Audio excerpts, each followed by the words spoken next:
vamos mentalizando a imagem de Jesus. O Mestre, há mais de 2000 anos, nos fez o convite para segui-lo.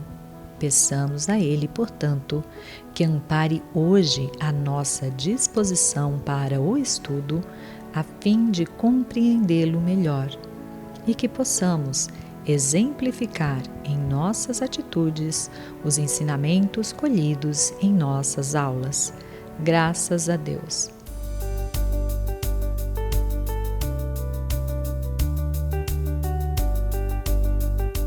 Que alegria tê-lo conosco. Ainda bem que você retornou, porque hoje nós vamos falar de um tema muito interessante. Hoje vamos ver a 7ª aula na parte A, compromisso afetivo, casamento e divórcio. Vamos lá? Compromisso. O que vem a ser compromisso? É importante nós entendermos os conceitos das palavras. Então, de acordo com Aurélio Buarque de Holanda, ele define compromisso como obrigação, convenção, ajuste, pacto, promessa de trato a ser cumprido.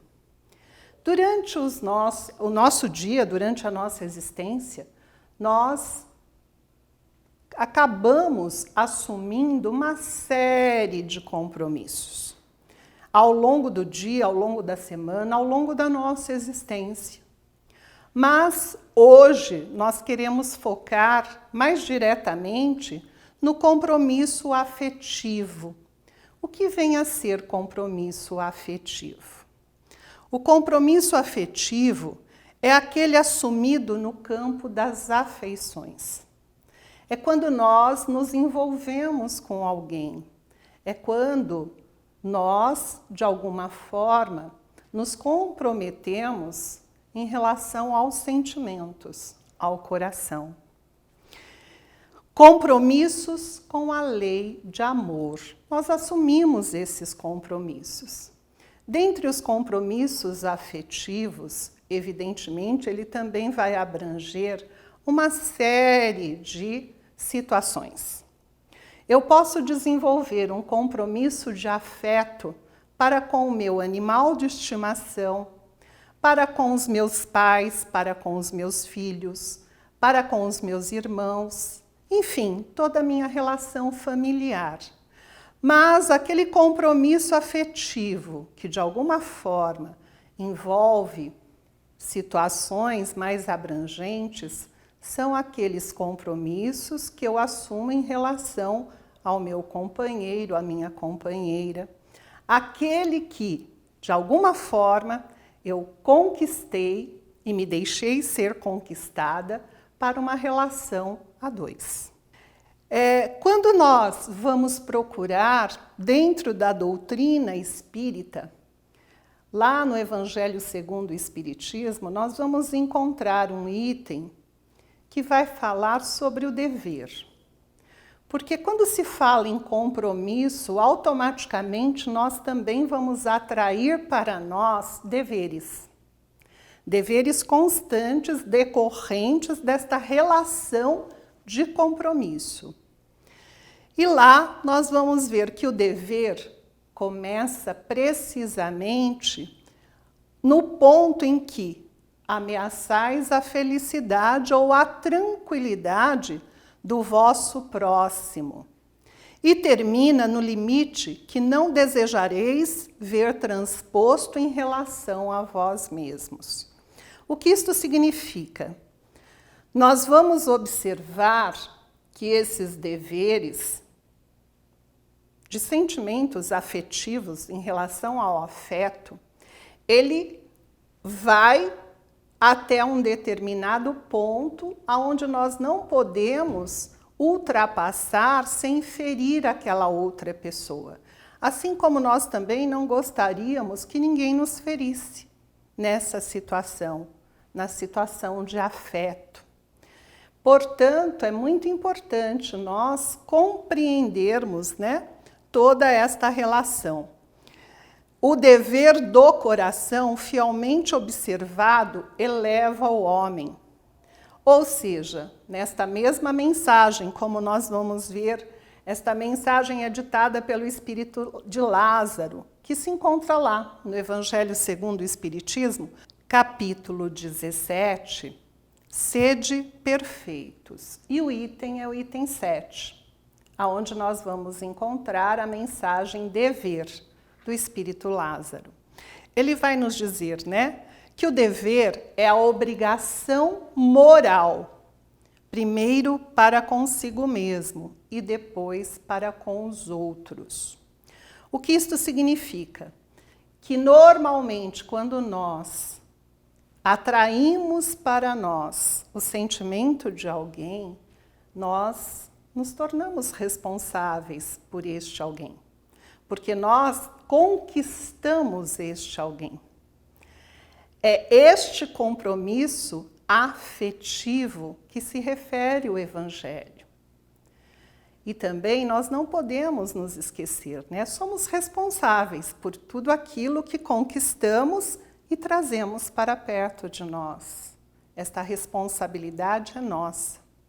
Portanto, faz parte, desta nossa evolução, deste nosso aprendizado, a melhor compreensão desses compromissos afetivos que assumimos ao longo da nossa existência e ao longo da nossa evolução, não só a existência presente, como todas as demais, posto que somos espíritos imortais. E quantas encarnações nós já vivemos? Quantos compromissos afetivos nós conquistamos? E também é interessante porque, através dessas conquistas, através desse desenvolvimento afetivo, que nós vamos estabelecendo as nossas relações com os espíritos amigos, com os espíritos afins, com os quais nós desenvolvemos certas afinidades, decorrentes exatamente deste compromisso. Mas falando em compromisso, é claro que de todos os compromissos, um deles é fundamental, que é aquele compromisso que nós temos para com aquele próximo mais próximo, aquele que está ao nosso lado, o meu companheiro ou a minha companheira. Jesus nos recomenda a amar nosso próximo. Certamente, toda vez que infringimos a lei do amor, sentimos a repercussão do abuso em nossa consciência. O que é a nossa consciência? É uma sentinela que nós temos dentro de nós e que, via de regra, ela dispara um alarme toda vez que infringimos a lei de Deus, a lei de amor. Quando Jesus nos orienta para que façamos ao próximo aquilo que gostaríamos que fosse feito a nós, isto vale principalmente para aqueles próximos, mais próximos a nós. Aquela nossa família, aquele com os quais nós convivemos no nosso dia a dia. Este é o meu próximo, mais próximo, a quem eu devo respeito, a quem eu devo amor, a quem eu devo consideração. Respeitar, portanto, o sentimento do outro é fundamental para o nosso próprio equilíbrio emocional. Até porque, quando eu desrespeito o sentimento do outro, automaticamente eu atraio para mim desequilíbrio. De todos os compromissos, como nós acabamos de ver, o compromisso mais importante que nós assumimos nessa nossa caminhada é o casamento. Mas o que vem a ser o casamento? É importante nós também compreendermos. Casamento, segundo lá, de novo, recorrendo ao Aurélio, ele define casamento como ato solene de união entre duas pessoas de sexos diferentes, capazes e habilitadas com legitimação religiosa e ou civil. Numa segunda definição, ele diz que é uma cerimônia em que é celebrada essa união. E numa terceira, ele diz que casamento é uma aliança, uma união. Esta definição está, no Novo Aurélio de 1999. É importante nós nos encontrarmos aí diante dessas definições no tempo. Por quê? Porque quando nós tivemos a Constituição Federal de 1988, ela deu um grande passo no sentido de proteção do Estado à família.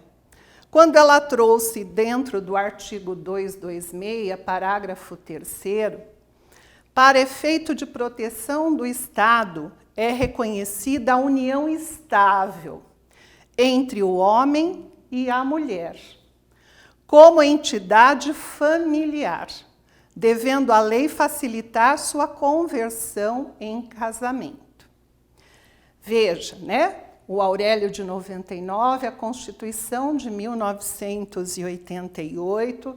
Depois nós tivemos uma alteração no Código Civil, em 2002, que define o casamento, se realiza no momento em que, novamente, o homem e a mulher manifestam perante o juiz a sua vontade de estabelecer um vínculo conjugal. E o juiz os declara casados. Até aqui, o que nós estamos vendo, As convenções, as celebrações dos casamentos, o que é necessário para que este casamento se efetivasse. Na evolução da lei, nós temos mais recentemente, em 2013, uma nova visão, que fica determinado ou estabelecido o casamento homoafetivo, ou seja, que casais do mesmo sexo têm direito ao casamento civil. Portanto, nós estamos vendo rapidamente a evolução e a transformação do casamento perante as leis dos homens. Mas o que nós mais queremos focar é o casamento face à visão divina. O que significa o casamento para a lei de Deus? E aí nós vamos encontrar, a não ser o que procede de Deus, nada é imutável no mundo. Tudo o que procede do homem está sujeito a mudanças. Agora, frente à lei divina, no casamento, o que é de ordem divina é a união conjugal para que se opere a renovação dos seres que morrem. Isto faz parte da lei de Deus, que é a lei de reprodução, não só dos homens, mas de todas as espécies. Portanto, esta parte é fundamental para a lei de Deus, que é a reprodução dos seres, a união conjugal entre dois seres para que se produza um novo ser. Mas ela não fica só neste ponto, Kardec vai nos trazer, e veja, quando eu falo Kardec, eu estou falando daquilo que consta lá no Evangelho segundo o Espiritismo, de 1863. Kardec, ele é bastante atual para nós. Por quê? Ele vai nos colocar que as condições que regulam esta união conjugal são de tal maneira humana que não há em todo o mundo, e mesmo na cristandade, dois países em que elas sejam absolutamente iguais.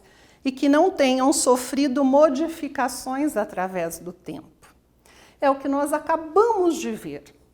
Dentro do nosso país, em questão, em poucos anos, nós vimos várias alterações referente à lei do casamento. Mas imaginem, se nós observarmos a nível de universo, a nível mundial. Cada país estabelece as suas próprias leis. Cada país faz as suas mudanças de acordo com as necessidades, de acordo com seus costumes. Por isso que a lei que rege o casamento é uma lei humana, passível de mudança, de alteração. A parte que refere-se à lei divina é a lei da reprodução. A lei da reprodução é uma lei divina e ela rege não só os homens, como todo ser vivo que precisa se reproduzir. A parte desta lei, nós temos uma lei maior, que envolve a todos nós e que realmente vai fundamentar o casamento, que é a lei de amor. E a par disto, nós trazemos aí o que nos coloca Emmanuel, o Espírito Emmanuel, através da psicografia do nosso querido Chico Xavier, no livro Vida e Sexo, de 1970. Também, veja, não é recente, mas o que é que ele traz para nós? 1970. Ele vai nos trazer que o casamento ou a união permanente de dois seres, observação, aqui ele não está dizendo de um homem e de uma mulher, de dois seres, implica no regime de convivência, pelo qual duas criaturas se confiam uma à outra no campo da assistência mútua. Estamos chegando a uma definição sob a ótica espírita. Então, nós podemos concluir que sim, casamento seria esta união verdadeira de dois seres, respeitando a lei do amor. Quando existe amor, esses seres se unem independentemente de qualquer lei orgânica que venha regular esta união. Ou seja, eu não preciso da lei dos homens para fortalecer, para estabelecer esta união quando existe o amor verdadeiro. Mas ainda estamos longe desta realidade. Por ora, somos espíritos bastante imperfeitos e necessitamos sim das leis que nos orientam, né? Das leis dos homens, para o quê? Para eventualmente pôr freio em muitas das nossas paixões, em muitas das nossas imperfeições. O Espiritismo, então, ensina-nos que o casamento é um progresso na marcha da humanidade e que a sua abolição significaria o retorno à vida animal. Porque muitas pessoas falam, podemos abolir, então, o casamento, não é? E, na verdade, Kardec, através questionando os espíritos nos orientam que se nós abolíssemos o casamento da nossa sociedade, nós retornaríamos à vida animal. Portanto, o casamento é necessário. E por que é necessário?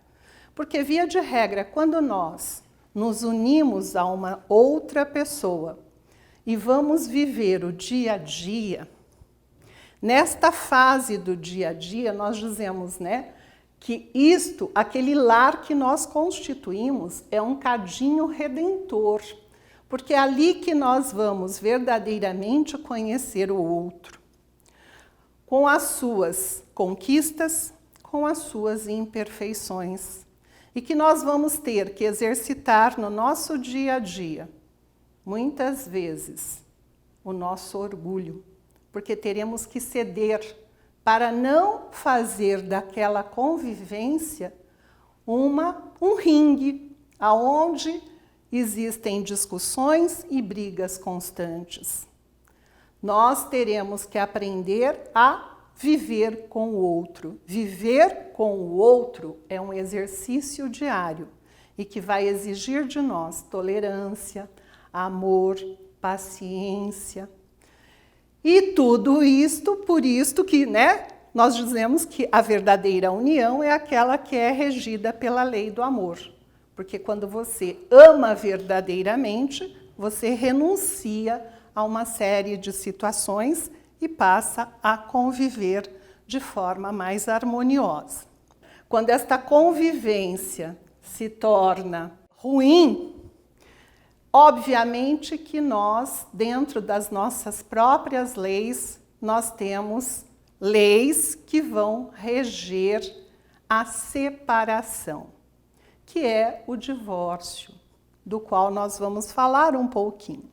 Então, o que é o divórcio?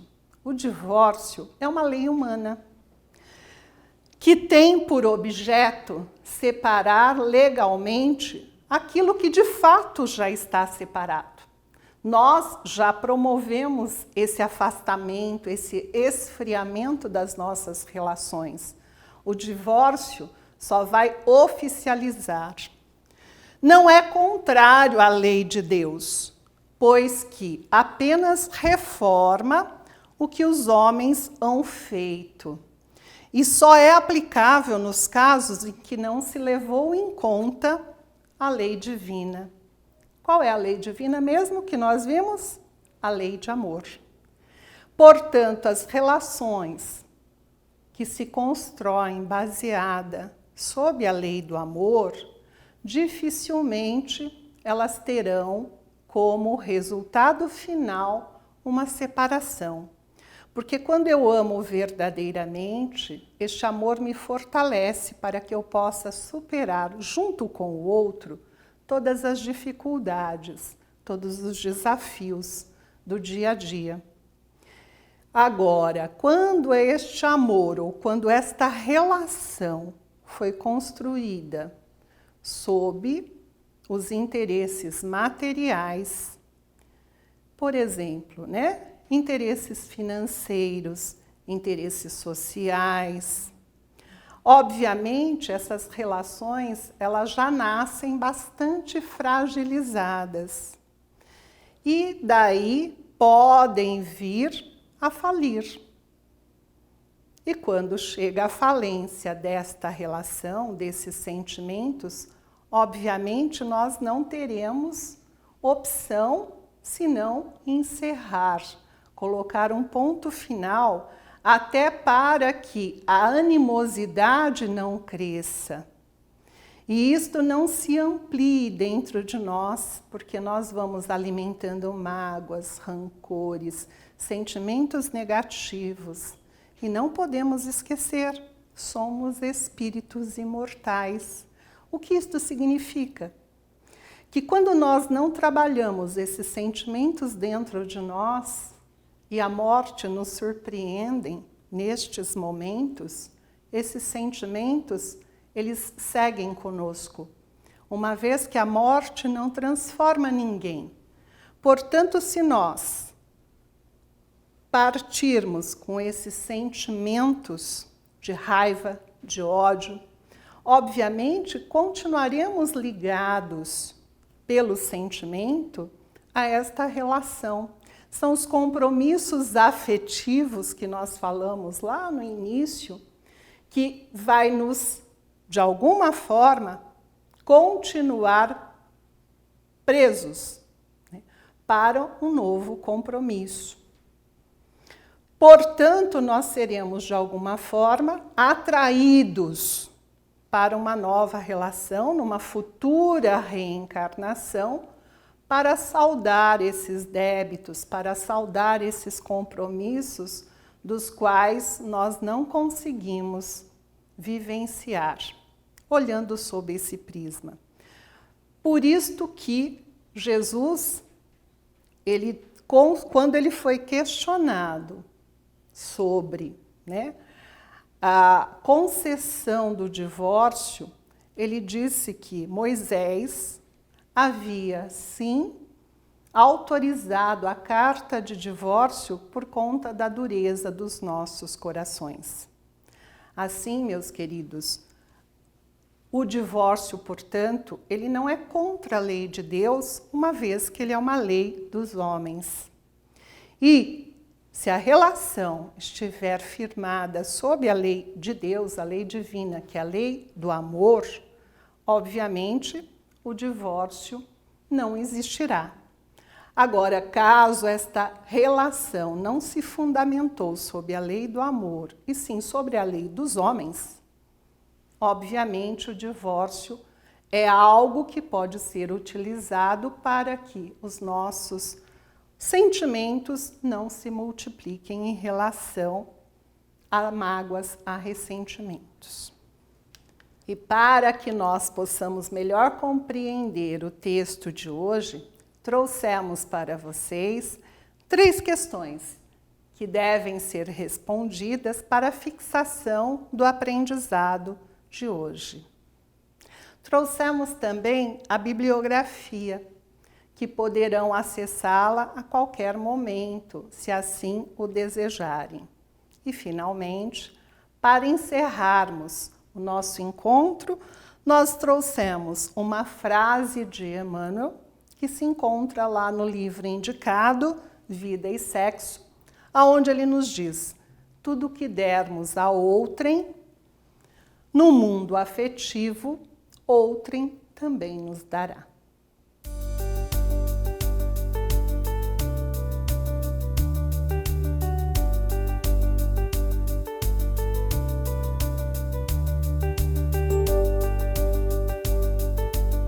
Olá, seja bem-vindo ao nosso curso O que é o Espiritismo.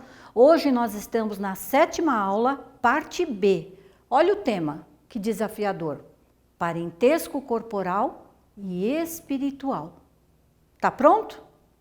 Essa aula tem alguns objetivos: diferenciar o parentesco corporal do parentesco espiritual, contar uma pequena parábola, uma pequena história acerca de Jesus, onde ele mesmo, o Mestre Jesus, foi questionado acerca do parentesco, e, por último, explicar a importância dos laços espirituais e dos laços corporais.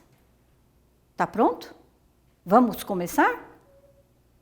Querido, falar ou pensar em família significa falar ou pensar em conceitos. E eu trouxe um conceito bem pequeno, bem singelo, bem simples, acerca do que se considera família.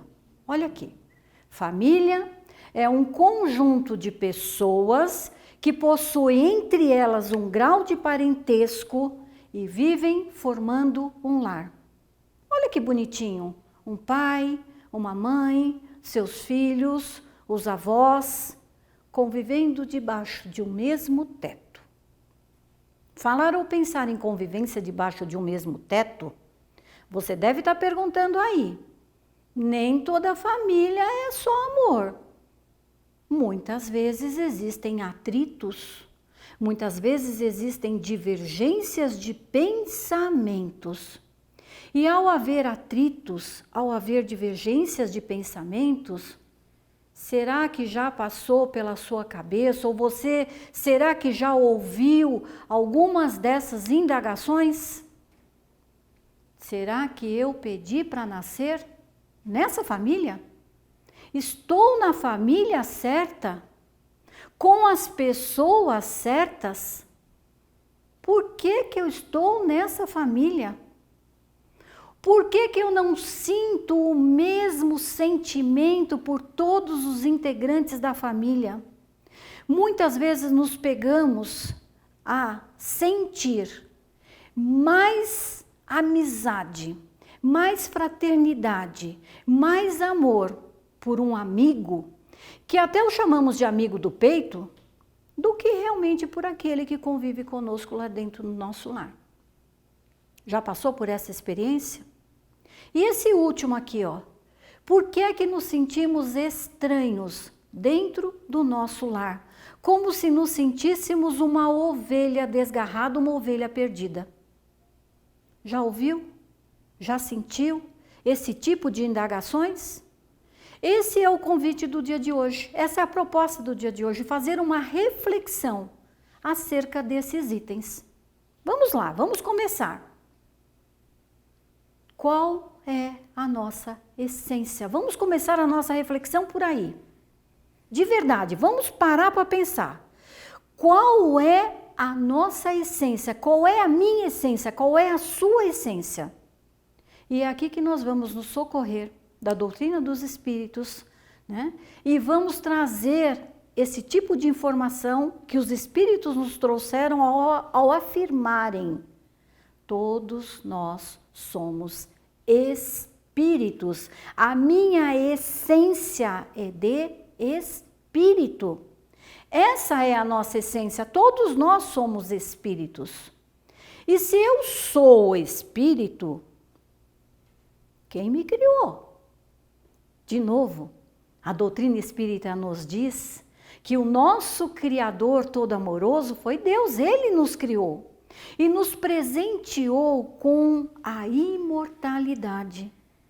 O espírito não morre. O corpo perece, mas o espírito jamais perece.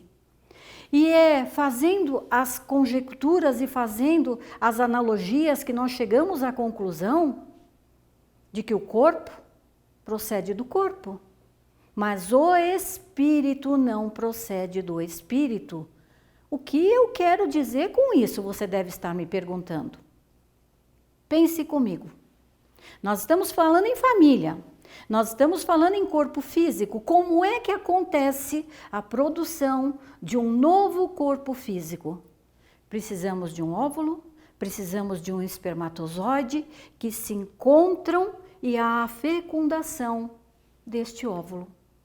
Com esse óvulo fecundado, nós carregamos ali os caracteres hereditários do nosso pai e de nossa mãe. Então vejam, corpos geram novos corpos, mas o espírito que vai habitar esse corpo, esse espírito não é originado pelos nossos pais, somente por Deus, como eu disse anteriormente. E é aí que nós vamos observando este item que eu pulei aqui, ó. Os laços de sangue não estabelecem necessariamente os laços espirituais. E aí nós vamos entender por quê. Olha aqui comigo, ó. Os pais fornecem o envoltório corporal, como eu já disse, óvulo, espermatozoide, fecundação, novo corpo físico. E é lógico que por ser e assumir a tarefa da paternidade ou da maternidade, esses pais assumem tarefas muito importantes. Entre elas, orientar e desenvolver moralmente e intelectualmente os nossos filhos. Mas veja que interessante. Se eu ganhei de Deus um presente, que é a imortalidade, isso pressupõe que esse espírito que está habitando o nosso corpo físico, o seu corpo físico, já não está aqui pela primeira vez. Já estivemos aqui por muitas e muitas e muitas vezes. E agora eu lhe convoco a refletir comigo nessas idas e nessas vindas. Fizemos milhares de amigos. Se você tiver alguma dúvida, pense no seu bloco de amigos hoje. Sempre temos a oportunidade de ampliar esse grupo de amigos. Nessas idas e nessas vindas, nós fizemos milhares de amigos. E você deve estar perguntando para mim nesse instante, onde eles estão? Já que eu tenho tantos amigos assim, onde eles estão? E eu vou te responder de novo, segundo a doutrina espírita. Eles também estão agrupados no mundo espiritual. Porque esse grupo de amigos que nós fazemos, esse grupo de amigos que você fez, enquanto espírito de idas e vindas e de idas e vindas, tem um relacionamento de afeto, tem um relacionamento de amizade, tem sentimentos que são próximos, que são partidários, compartilham amor, compartilham emoções. Então, amigos, no mundo espiritual não é diferente do mundo corporal. No mundo espiritual, os nossos irmãos, os nossos amigos espirituais também estão reunidos por simpatia. E essas reuniões também estão relacionadas às vibrações de amor, às vibrações de afeto, refletem a sua vibração moral, refletem a sua elevação moral. E olha que interessante, em razão desses grupos existentes no mundo espiritual, é que existe a possibilidade de trocarmos informações, de trocarmos experiências. Já parou para pensar em tão grande, o quão grande é o grupo de amigos espirituais que você tem? Não? Vamos refletir, vamos um pouco mais além. Para vocês entenderem e aprofundar, nós trouxemos um texto do Evangelho segundo o Espiritismo, codificado por Allan Kardec, e nós fomos lá ao item 14, capítulo 14 deste Evangelho. Procura lá o item 8. Neste item 8, os Espíritos vão nos instruir qual a diferença acerca de laços espirituais e laços corporais. Olha a redação. Há duas espécies de famílias. As famílias pelos laços espirituais e as famílias pelos laços corporais. Sobre as famílias baseadas em laços espirituais, eles nos afirmam que essas são duráveis. Duráveis as primeiras, que se fortalecem pela purificação e se perpetuam no mundo dos espíritos. Agora, acerca das famílias corporais, eles nos dizem que elas são frágeis. Frágeis como a matéria. Podem se extinguir no tempo e muitas vezes se dissolvem moralmente. Você deve estar se perguntando acerca de por que uma família corporal é frágil, enquanto que uma família espiritual é durável. E eu vou te responder aqui, ó. No mundo espiritual, nós nos agrupamos. Não foi isso que eu disse anteriormente, por afinidade? No mundo espiritual, e quando estamos lá, nós trabalhamos, nós estudamos, nós nos instruímos, nós fazemos metas e objetivos, traçamos os nossos projetos. E ao traçar os nossos projetos, entre eles, traçamos o projeto de uma futura reencarnação. Veja, estamos no mundo espiritual, projetando a nossa reencarnação. O que nós nos perguntamos lá é: o que é que eu quero aprender nessa próxima reencarnação? Que tipo de sentimento ou que tipo de virtude que eu quero desenvolver nessa minha próxima reencarnação? Então, queridos, você que está aí me ouvindo, você que está aí me vendo, pare para pensar. Se nós estamos fazendo nossas metas, se nós estamos traçando os nossos objetivos, não significa que necessariamente no mesmo ambiente doméstico se reencarnará somente os seus amigos. Pode ser que você convide, pare para pensar, você convida um desafeto seu anterior para fazer a harmonia de sentimentos. Que você não tem tanta alegria ou tanto sentimento de amizade para fazer agora aquela convivência, para estreitar esses laços, para que ele passe a fazer parte do seu grupo de laços espirituais. Pare para pensar, você pode ter pedido para estar nessa família, para estreitamento desses laços. Então, nem sempre na mesma família corporal tem espíritos que vibram com o mesmo sentimento, com a mesma amizade, com a mesma harmonia. E é daí que nós vamos perceber e entender por que é que no ambiente doméstico sentimos, algumas vezes, hostilidade, raiva, rancor, mágoa. Por que que em relação a um nós temos uma distância maior e que não temos em relação a esse outro? Já parou para pensar? Veja, os laços não se rompem. É daí que nós conseguimos entender que dois seres nascidos de pais diferentes podem ser mais irmãos pelo espírito do que pelo sangue. Dois irmãos consanguíneos, aqueles que vivem, né, e são oriundos de pai, de mesmo pai e de mesma mãe. Esses dois irmãos consanguíneos podem repelir-se. E então, querido, estar em família é a nossa oportunidade de evolução. É diferente, olha para os integrantes da sua família. Você vai perceber diferentes graus de evolução. O nosso objetivo aqui não é dizer quem é mais evoluído ou quem é menos evoluído, não. É para que percebamos que ali dentro do ambiente doméstico existe diferentes níveis convivendo debaixo do mesmo teto. E é aí, meu amigo, é aí, minha amiga, que eu vou lhe dizer, vou lhe afirmar, a doutrina espírita nos diz que com certeza vai haver atritos.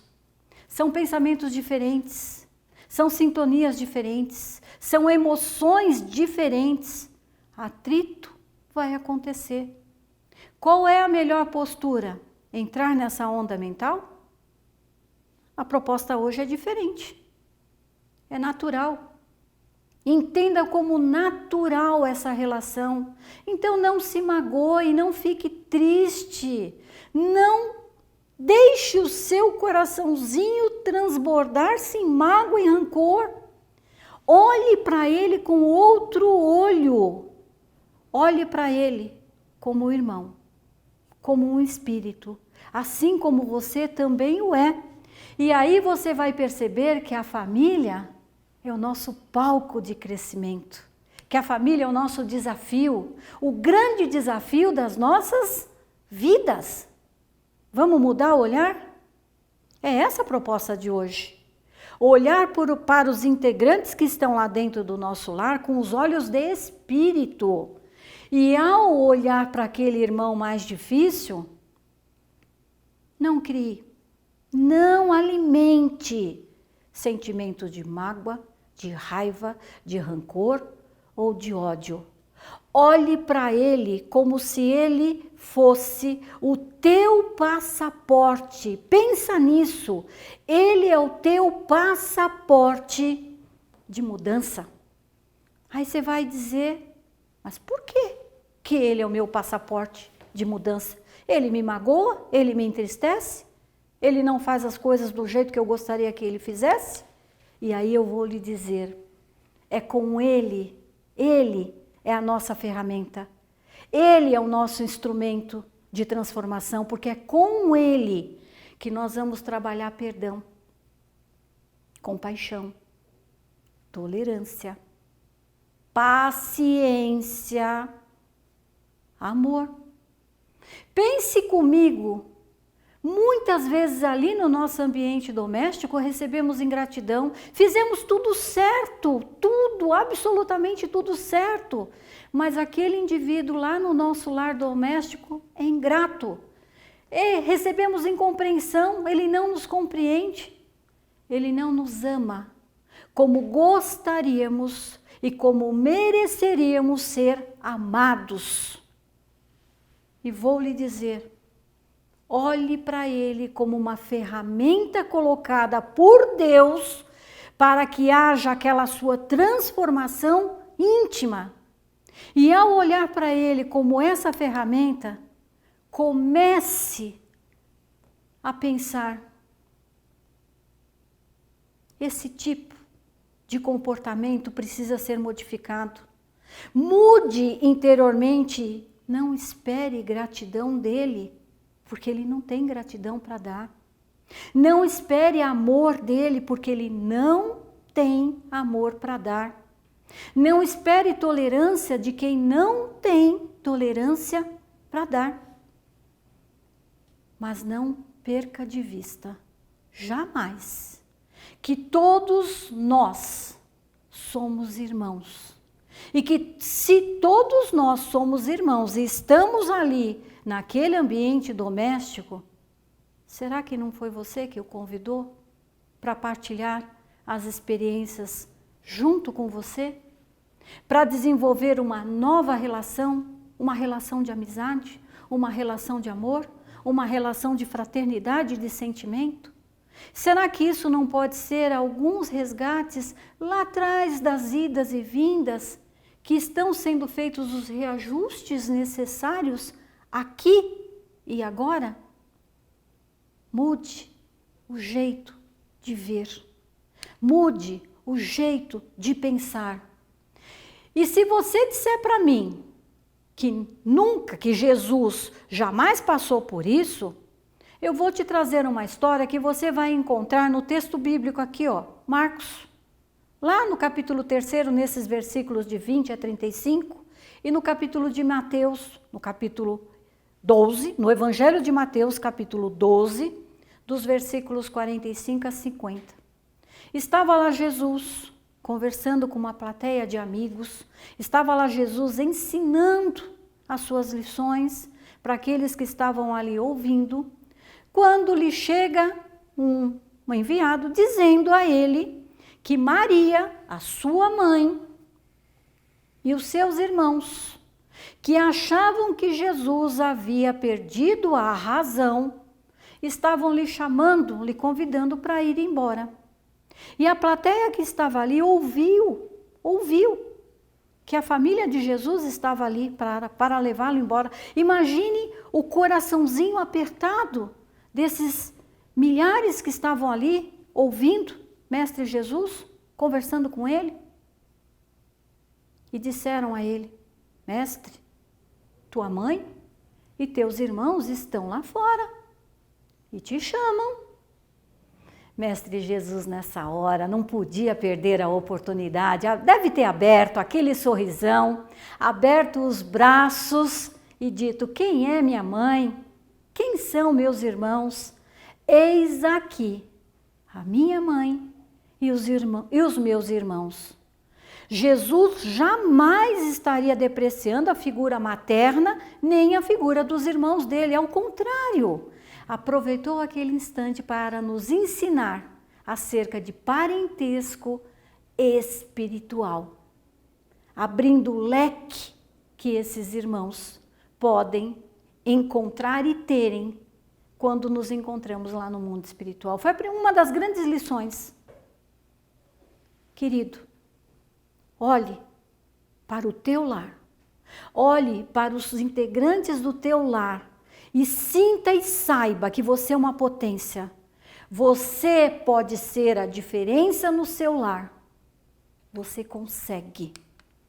3 são os objetivos dessa aula. Primeiro, diferenciar o parentesco espiritual do parentesco corporal. Segundo, trazer uma passagem evangélica onde Jesus vai nos ensinar o que é o parentesco espiritual. E terceiro, explicar a importância dos laços espirituais e a importância dos laços corporais.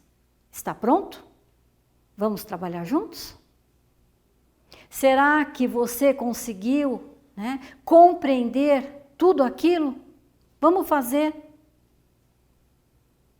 uma verificação para a fixação desse aprendizado? Responde para mim.